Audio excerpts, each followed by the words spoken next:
लोग costing subject का material chapter का एक बहुत इंपॉर्टेंट टॉपिक करने जा रहे हैं जिसका नाम है स्टॉक लेवल। स्टॉक लेवल आपका प्रैक्टिकल पर्सपेक्टिव से भी काफ़ी इंपॉर्टेंट टॉपिक है, प्लस इसकी थियरीज भी कई बार एग्जाम्स में आती है।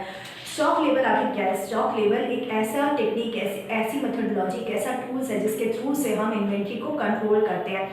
अब क्वेश्चन ये अराइज होता है कि इस बिजनेसमैन को इन्वेंट्री को कंट्रोल क्यों करना पड़ता है?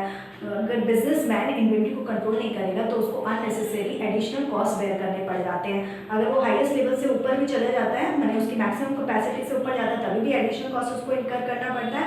और अगर मिनिमम कैपेसिटी से नीचे भी स्टॉक लेवल चला जाता है तो भी उसको एडिशनल कॉस्ट इनकर करना पड़ता है, बेयर करना पड़ता है। इस कारण से उस कॉस्ट से बचने के लिए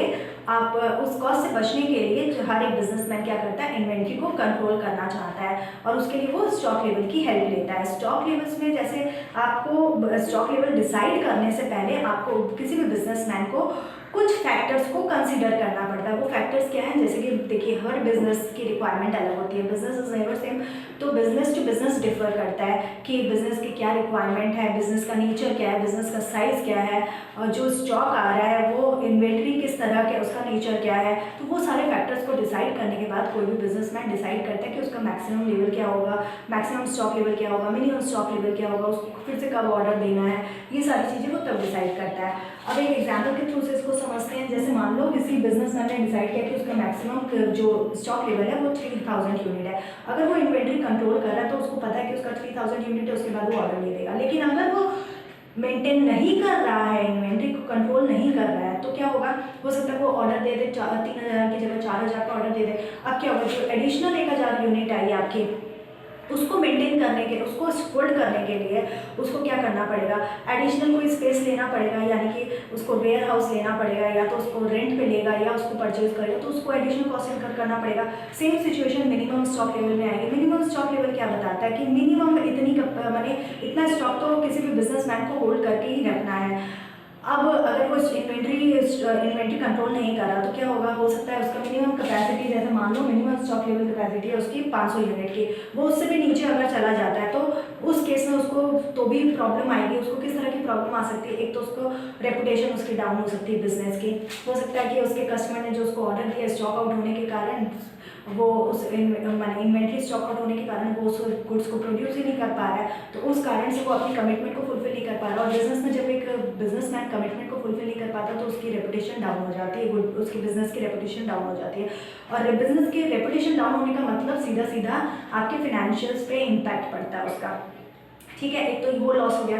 अच्छा, कोई बिजनेसमैन ये सोचे कि भाई मैं अपनी रेपुटेशन बिजनेस की डाउन नहीं करूंगा, मैं थोड़ा एडिशनल कॉस्ट अभी बेयर कर लेता हूँ, तो उस केस में उसको क्या होगा? किसी दूसरे सप्लायर को अप्रोच करना पड़ेगा। अब वो दूसरे सप्लायर को जब अप्रोच करेगा, उस केस में उसको या तो एडिशनल, जब हम अर्जेंट बेसिस में कोई सामान मंगाते हैं ना तो हमको ज़्यादा कॉस्ट देना पड़ता है, या तो आपको ज़्यादा कॉस्ट देना पड़ेगा। और उसके साथ साथ ये भी एक चांसेस है कि आपकी इन्फीरियर क्वालिटी का मटेरियल आए, क्योंकि हो सकता है उस समय आपके पास इतना टाइम ही नहीं हो कि आप इंस्पेक्ट कर सको मटेरियल को अच्छे से। तो वो सारे अनएडवर्स और अनफेवरेबल जो सिचुएशंस आ जाती है उनसे बचने के लिए हमको मिनिमम स्टॉक लेवल को मेंटेन करना पड़ता है। ठीक है, क्लियर हुआ? अब इन दोनों के फॉर्मूलेज में काफ़ी सिमिलैरिटीज है। मैं आपको 2 ट्रिक्स बता रही हूँ, आप उस 2 ट्रिक को ध्यान में रखोगे, आपको पूरा फॉर्मूला एकदम मक्खन की तरह क्लियर हो जाएगा। एक तो आपको ये याद रखना है, मैक्स के साथ आपको हमेशा बोलना है मिनी, मैक्स मिनी, ठीक है।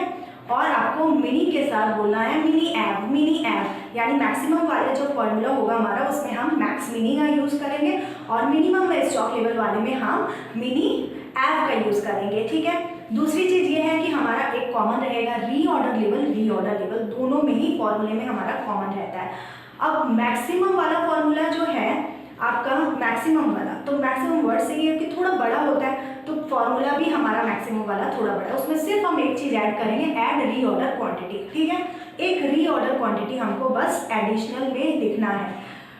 तो देखते हैं एक बार फॉर्मूला कैसा है। देखिए, मैक्सिमम स्टॉक लेवल आपका क्या है? Reorder level plus reorder quantity minus minimum consumption into minimum reorder period, आपको मैंने बताया। और ये मिनिमम स्टॉक लेवल आपका क्या है? Reorder level minus average consumption into average reorder period. देखिए, रीऑर्डर लेवल दोनों में सेम है। आपको मैंने बोला था जस्ट आपको मैक्सिमम वाले में ऐड करना है रीऑर्डर क्वांटिटी, ये आपने ऐड कर दी, माइनस माइनस दोनों में है। मैक्सिमम वाले में मैंने आपको ट्रिक बताई थी, मैक्सी मिनी यूज करोगे तो maxi minimum consumption into minimum reorder period आप यूज करोगे। मिनी में मैंने आपको ट्रिक बताई थी कि मिनी एफ करके बोलोगे आप तो याद हो जाएगा।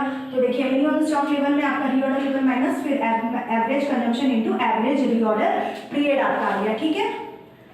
तो आई होप कि आपको ये फॉर्मूला अब तक याद भी हो चुका होगा। अब क्वेश्चन ये अराइज होता है कि आखिर मिनिमम कंजम्पशन क्या है और मिनिमम रीऑर्डर पीरियड क्या है। मिनिमम कंजम्पशन जो है आपका मतलब आपका जो बिजनेस करते हैं, हम बिजनेस में प्रोडक्शन करते हैं तो बिजनेसमैन को एक आइडिया लग जाता है कि उसका कम से कम कितना कंजम्पशन होगा इन्वेंट्री का, ज़्यादा से ज़्यादा उसका कितना होगा, ऑन एन एवरेज उसका कितना होता है। इसी तरह से रीऑर्डर पीरियड क्या होता है, जब आप कोई गुड्स कोई मटेरियल को जब आप सप्लायर से मंगाते हो तो आप सप्लायर से पहले पूछते हो ना कि भाई अगर कोई एडवर्स सिचुएशन आ गई तो आप मुझे कब तक माल सप्लाई कर पाओगे, तो वो आपको अपना काउंट करके बता देता है कि हाँ इतना समय मुझे लगेगा। मान लो उसने बोला आपको कि मैं 5 दिन मैक्सिमम मेरे 5 दिन लगेगा, कोई भी एडवर्स सिचुएशन आ जाए मैं मैक्स टू मैक्स आपका 5 दिन लूँगा सप्लाई करने में। फिर आप ये भी पूछते हो ना कई बार कि अगर अर्जेंट बेसिस में मुझे रिक्वायरमेंट हुई तो आप कब तक दे सकोगे, तो उसने मान लो बोल दिया आपको कि भाई बहुत जल्द से जल्द भी अगर आप बोलोगे तो मैं 3 दिन से पहले आपको नहीं दे पाऊंगा, तो 3 दिन आप चल के पकड़ के चलो। तो ये जो 3 दिन हुआ आपका मिनिमम रीऑर्डर पीरियड हो गया। तो ऑन एन एवरेज आपका ऑटोमेटिकली 4 डेज आ गया, ठीक है। तो ये हमारा क्लियर हो गया। अब हम आते हैं हमारा दूसरा कॉन्सेप्ट जो है रीऑर्डर लेवल। रीऑर्डर लेवल नाम से ही समझ में आ रहा है, री माने क्या होता है दोबारा, और ऑर्डर माने क्या हुआ आपको फिर से आपने फ्रेश ऑर्डर दिया, यानी कि आपको कब ऑर्डर देना है। मान लो जैसे हमने बताया था कि हर बिजनेसमैन एस्टिमेट कर लेता है अपना टाइम, तो रीऑर्डर लेवल उसने डिसाइड किया बिजनेसमैन ने कि मेरा 1500 यूनिट है। अब जैसे ही 1500 यूनिट आने लगे होगा ना उसका स्टॉक का लेवल, वो क्या करेगा ऑर्डर दे देगा ताकि उसकी स्टॉक आउट वाली पोजीशन नहीं हो, अनफेवरेबल सिचुएशन उसको फेस नहीं करनी पड़े, ठीक है। तो ये हो गया हमारा रीऑर्डर लेवल। रीऑर्डर लेवल का फॉर्मूला बहुत ही सिंपल है, maximum consumption into maximum reorder period, clear. अब हम आते हैं हमारा एवरेज स्टॉक लेवल में। एवरेज स्टॉक लेवल बहुत ही ज़्यादा सिंपल है। इसमें क्या है, सिर्फ आपका मैक्सिमम स्टॉक लेवल आप लोगे प्लस करोगे minimum stock level divided by 2। Just average निकालना है, मैक्सिमम स्टॉक लेवल और मिनिमम स्टॉक लेवल का आपको एवरेज निकालना है, दैट्स ऑल। अब हम आते हैं इकोनॉमिक ऑर्डर क्वांटिटी में। Economic order quantity is a very very important topic, क्योंकि इससे एग्जाम में क्वेश्चन आता है, प्रैक्टिकल क्वेश्चंस। इसमें क्या होता है, इकोनॉमिक से मतलब ही समझ में आ जाता है मनी से रिलेटेड, यानी कि कॉस्ट को हमको रिड्यूस करना है। हमको कितना खरीदना है कि हमारा कॉस्ट रिड्यूस हो जाए। इकोनॉमिक ऑर्डर क्वांटिटी क्या है हमारा, कितना हमको खरीदना है, इन्वेंट्री कितना हमको स्टॉक में रखना है, कि हमको ऑर्डर कितना देना है कि हमको इन्वेंट्री का ऑर्डर कितना देना है कि हमारा कॉस्ट कम से कम आए, ठीक है। इसको हम कैसे फाइंड आउट कैसे करेंगे कि हमारा कॉस्ट कम से कम कैसे आए, तो वो क्या होता है आपका जब summation of total carrying cost, ठीक है, summation of carrying cost plus ordering cost, यानी कि आपका कैरिंग कॉस्ट और ऑर्डरिंग कॉस्ट जब मिनिमम लेवल पे, जब मिनिमम होता है वो आपका इकोनॉमिक ऑर्डर, तब वही राइट टाइम होता है जब आपको इकोनॉमिक ऑर्डर क्वांटिटी को ऑर्डर करना है, ठीक है। अब इसमें क्या होता है आपका कि ये कैरिंग कॉस्ट क्या हुआ, कैरिंग कॉस्ट का मतलब होता है गुड्स को कैरी होल्ड करने का जो आपका कॉस्ट लगता है। जैसे मान लो आपने गुड्स को कैरी होल्ड किया, तो आप कहीं किसी स्पेस पे तो रखोगे, तो आपका वेयर हाउस का जो कॉस्ट है वो आपका कैरिंग कॉस्ट हो गया। अब आपका ऑर्डरिंग कॉस्ट क्या हुआ, जब आप परचेज ऑर्डर करते हो, जब आप ऑर्डर दे रहे हो तो परचेज डिपार्टमेंट से आप कॉन्टेक्ट करते हो, तो परचेज डिपार्टमेंट कुछ कॉस्ट इनकर कर रहा है। फिर आपका मान लो आपने गुड्स जैसे बताया था आपको मटेरियल को कई लोग इंस्पेक्ट कराते हैं पहले, तो इंस्पेक्शन का जो कॉस्ट लग रहा है, ये सब आपके कैरिंग कॉस्ट है।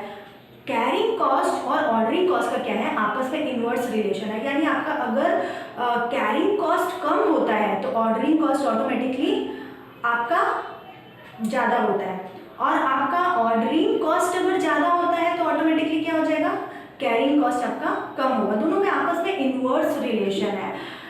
तो ये एक चीज़ हुई। अब इकोनॉमिक ऑर्डर क्वांटिटी का आपका फॉर्मूला क्या होता है, square root 2 into annual consumption into ordering cost divided by आपका carrying cost per unit per annum, ठीक है।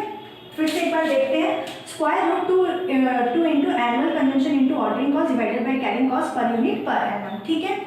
अब इसमें एक चीज़ आपको काफ़ी ध्यान देने की, जैसे कि मैंने आपको बताया ये टॉपिक एग्जाम में हर वक्त आता है, तो यहाँ पर carrying cost per unit per annum दिया हुआ है।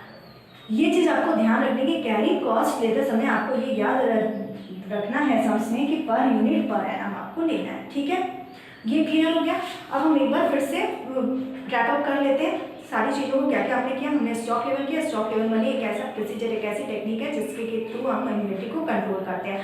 मैक्सिमम स्टॉक लेवल में हम देखते हैं कि एक बिजनेसमैन का मैक्सिमम कितनी कैपेसिटी है स्टॉक को होल्ड करने की, मिनिमम स्टॉक लेवल में हम देखते हैं एक बिजनेसमैन की मिनिमम कितनी कैपेसिटी है स्टॉक को होल्ड करने की, उसके नीचे होने से उसको प्रॉब्लम हो जाएगी। प्लस रीऑर्डर लेवल में हमने देखा कि उसको कब स्टॉक को, रीऑर्डर लेवल में हमने देखा कि उसको स्टॉक को कब मंगाना पड़ेगा, कब फिर से फ्रेश ऑर्डर देना होगा। एवरेज स्टॉक लेवल में हमने देखा कि ऑन एन एवरेज उसको अपने बिजनेस में कितना स्टॉक मेंटेन करके रखना ही पड़ता है। इकोनॉमिक ऑर्डर क्वांटिटी में हमने देखा कि वो उसको कितना स्टॉक हो, कितना ऑर्डर क्वांटिटी करे कि कितना क्वांटिटी ऑर्डर करे कि उसका कॉस्ट जो हो वो मिनिमम आए। तो मैक्सिमम का फॉर्मूला हमने क्या देखा था, reorder level plus reorder quantity minus minimum consumption into minimum reorder period.